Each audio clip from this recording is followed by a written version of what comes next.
Baiklah, selamat sore, salam sejahtera buat kita semua.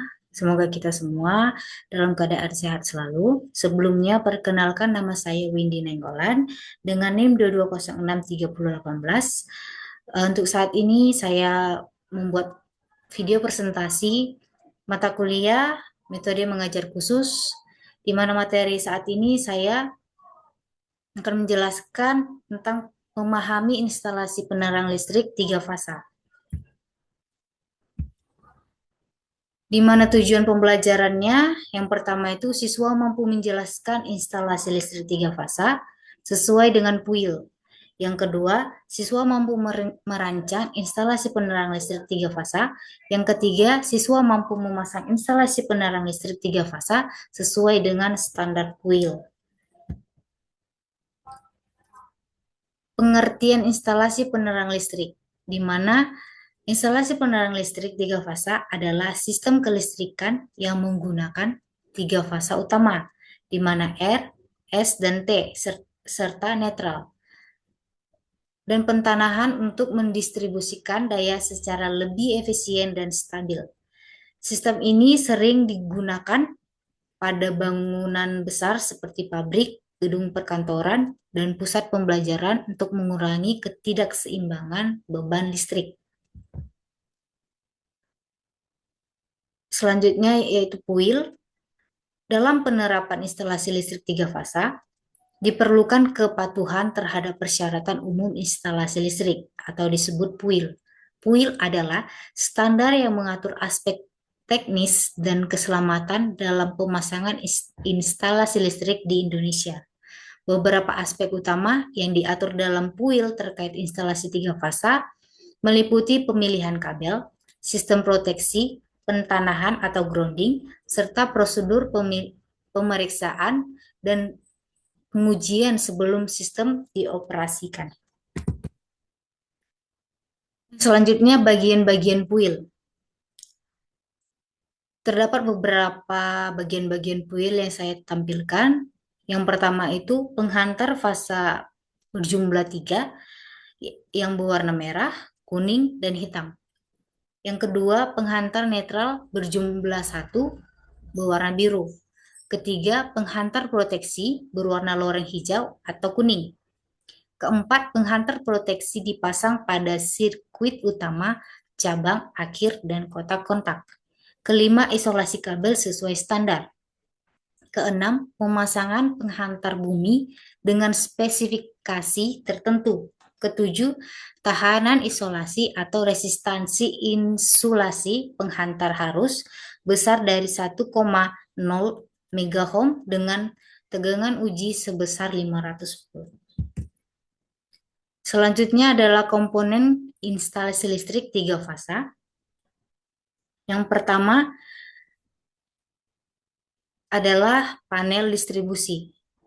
Panel distribusi berisi MCB, MCCB, atau ACB sebagai pengaman utama. Selanjutnya itu kabel, penghantar atau kabel minimal NYY atau NYM sesuai dengan kapasitas daya. Yang ketiga adalah sistem pengaman, menggunakan MCB, LCB, atau RCCB untuk proteksi. Selanjutnya saya akan menampilkan link untuk memahami instalasi listrik tiga fasa.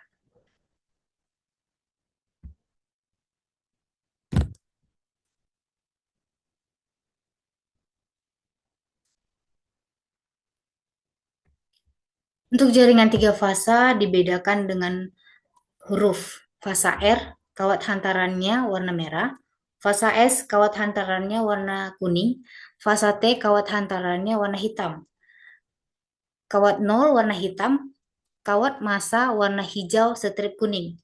Pemakaian listrik tiga fasa untuk perumahan biasa jarang ditemukan kecuali perumahan-perumahan, pabrik-pabrik, serta bengkel-bengkel industri. Untuk pemakaian arusnya menggunakan PHB tiga fasa atau papan hubung bagi tiga fasa yang terdiri dari satu grup atau lebih. Skema PHB tiga fasa dapat dilihat pada gambar ini.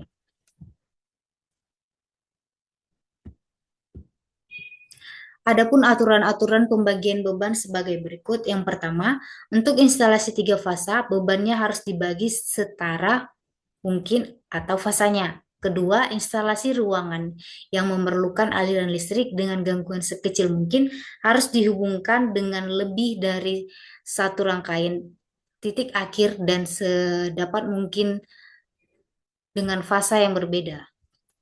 Selanjutnya, penerangan ruangan dengan lebih dari 6 titik lampu. Penerangan harus dibagi sekurang-kurangnya 2 kelompok dan dapat mungkin dengan fasa yang berbeda.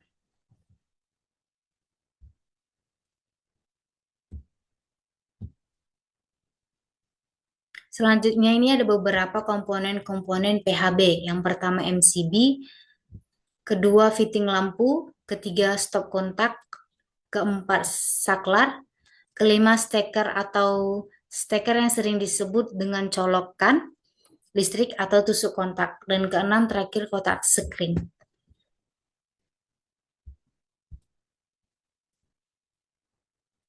Selanjutnya persyaratan umum instalasi listrik atau PUIL untuk instalasi listrik 3 fasa. Yang pertama, penghantar fasa berjumlah 3 berwarna merah, kuning, hitam. Kedua, penghantar netral berjumlah 1 berwarna biru. Ketiga, penghantar proteksi berwarna loreng, hijau atau kuning. Keempat, penghantar proteksi dipasang pada sirkuit utama, cabang, akhir, dan kotak kontak. Kelima, isolasi kabel sesuai standar. 6. Pemasangan penghantar bumi dengan spesifik tertentu. 7. Tahanan isolasi resistansi insulasi penghantar arus besar dari 1,0 MHz dengan tegangan uji sebesar 500 volt. Selanjutnya, maksud dan tujuan instalasi listrik harus direncanakan, dipasang, dan diperiksa sesuai ketentuan PUIL 2000 supaya 1. Instalasi listrik dapat dioperasi dengan baik. 2. Terjamin keselamatan manusia. 3. Terjamin keamanan instalasi listrik berdasar pelengkapannya. 4. Terjamin keamanan gedung serta isinya terhadap kebakaran akibat listrik. 5. Terjamin perlindungan lingkungan. Keenam, tercapai tujuan pencahayaan yaitu terwujud interior yang efisien dan nyaman. Ini adalah gambar di mana seseorang terkena sengatan listrik akibat yang ditimbulkan bila seseorang mengabaikan PUIL. Ingat, sengatan listrik dapat mengakibatkan kelumpuhan otak, jantung berhenti berdenyut, pernapasan terhenti, dan luka bakar. Selanjutnya perbedaan listrik 1 fasa dan 3 fasa berdasarkan PUIL. Yang pertama, jumlah konduktor. Listrik 1 fasa menggunakan 2 konduktor, 1 fasa dan 1 netral. Sedangkan listrik 3 fasa menggunakan 4 konduktor, 3 fasa dan 1 netral. Selanjutnya, tegangan operasi. Listrik 1 fasa di Indonesia umumnya beroperasi pada 220 volt. Sementara listrik 3 fasa beroperasi pada 380 volt antar fasa dan 220 volt terhadap netral. Selanjutnya penggunaan daya. Listrik 1 fasa lebih cocok untuk peralatan rumah tangga dan usaha kecil dengan daya terbatas. Sedangkan listrik 3 fasa digunakan untuk industri, pabrik, gedung besar yang membutuhkan daya tinggi. Selanjutnya efisien dan keandalan. Sistem 3 fasa lebih efisien dalam transmisi daya listrik dan lebih andal untuk peralatan listrik sebesar karena distribusi beban lebih merata dibanding 1 fasa. Selanjutnya saya akan menampilkan video perbedaan 1 fasa dan 3 fasa.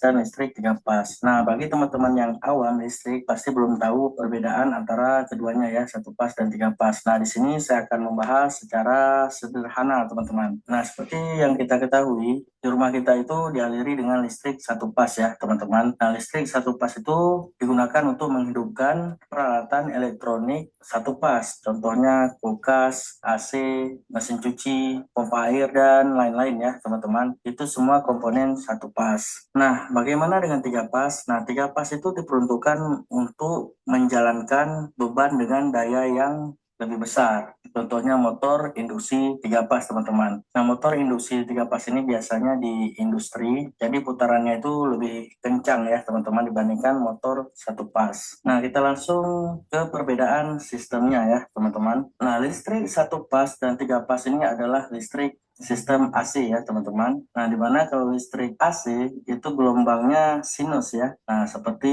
ini sinus. Jadi ada bukit dan ada lembahnya teman-teman. Nah, ini yang satu pas, hanya satu gelombang sinus 360 derajat.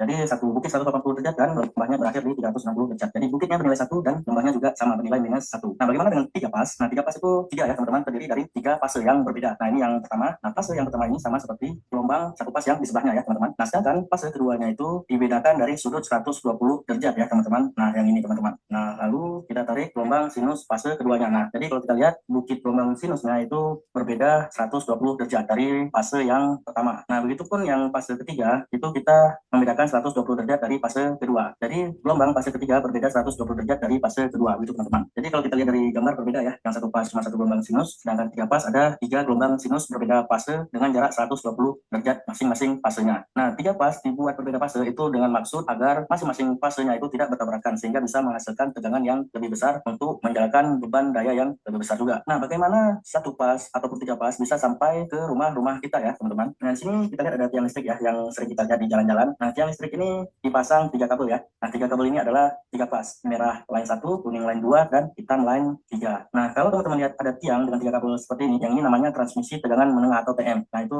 tegangannya berkisar antara 20 kV ya. Nah, ketiga kabel tiga pas ini dialiri arus listrik ya, atau api kita sering sebut. Nah, terus ada trafo ya. Nah, trafo step down. Nah, trafo step down ini untuk menurunkan tegangan 20 kV ini. Nah, ini trafonya ada terminal input dari tegangan menengah TM. Nah, yang ini dialiri. Nah, ini tiga pas. Nah, karena trafo ini step down, jadi dia akan menurunkan tegangan ya. Nah, di sini trafo juga bisa mengkonversi awalnya cuma tiga pas ditambah dengan satu netral yang warna biru, teman-teman. Nah, kalau kita tarik empat kabel tiga pas RST termasuk netral, nah seperti ini. Nah, kalau kita lihat di jalan-jalan, kabel yang digabung ini kabel hitam ya, yang dililit-lilit, itu adalah kabel transmisi TR atau tegangan rendah. Nah, TR ini tegangannya adalah 380 volt, teman-teman. Tegangan tiga pas. Nah, lalu kemana kabel tiga pas ini? RSTN. Nah, kalau pengguna yang langsung memakai tiga pas, jadi keempat kabel RSTN ini bisa langsung masuk ke daya beban tiga pas. Contohnya motor induksi tiga pas, teman-teman. Nah, pengguna tiga pas ini atau customer yang memakai sistem tiga pas itu biasanya industri, teman-teman. Jadi mereka memerlukan daya yang besar untuk menyalakan beban dengan daya yang besar juga ya, beban tiga pas. Nah, dari mana listrik yang mengalir ke rumah kita? Nah, listrik yang mengalir ke rumah kita itu satu pas ya. Nah, ini contohnya ada tiga rumah, jadi mereka memerlukan daya yang besar untuk menyalakan beban.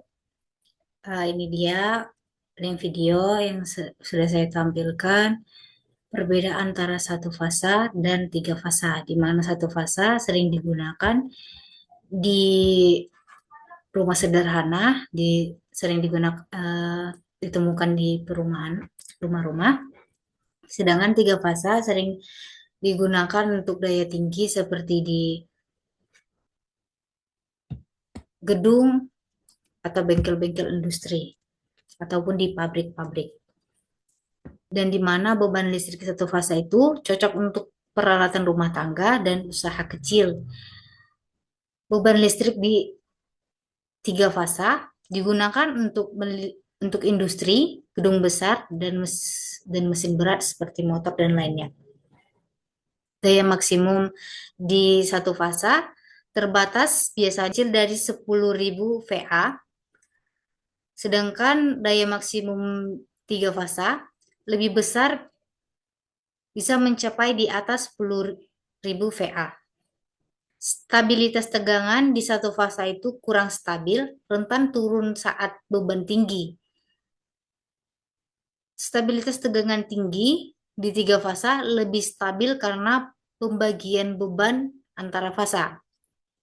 Penggunaan umum di satu fasa di rumah, toko kecil, dan kantor kecil. Penggunaan umum tiga fasa di pabrik, perkantoran besar, pusat pembelanjaan, dan gedung tinggi. Selanjutnya, kesimpulan. Kesimpulan yang dapat disimpulkan, instalasi listrik penerang tiga fasa sesuai standar PUIL memiliki keunggulan dalam distribusi daya yang lebih stabil, efisien, dan dapat menangani beban lebih besar dibandingkan sistem satu fasa. Dengan pembagian daya ketiga fasa, rugi tegangan dapat diminimalkan serta risiko gangguan listrik seperti ketidakseimbangan beban dapat dikurangi. Selain itu, standar PUIL mengatur bahwa instalasi harus menggunakan peralatan yang sesuai, memiliki sistem proteksi yang memadai, dan dilakukan oleh tenaga teknis yang kompeten agar keamanan dan keandalan sistem tetap terjaga. Baik, sekian dari presentasi saya untuk menjelaskan tentang pemahaman instalasi listrik tiga fasa, di mana teori-teori materi yang saya sampaikan,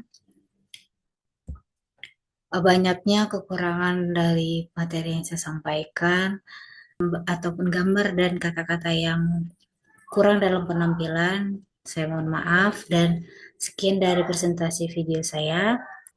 Salam sejahtera buat kita semua. Selamat siang.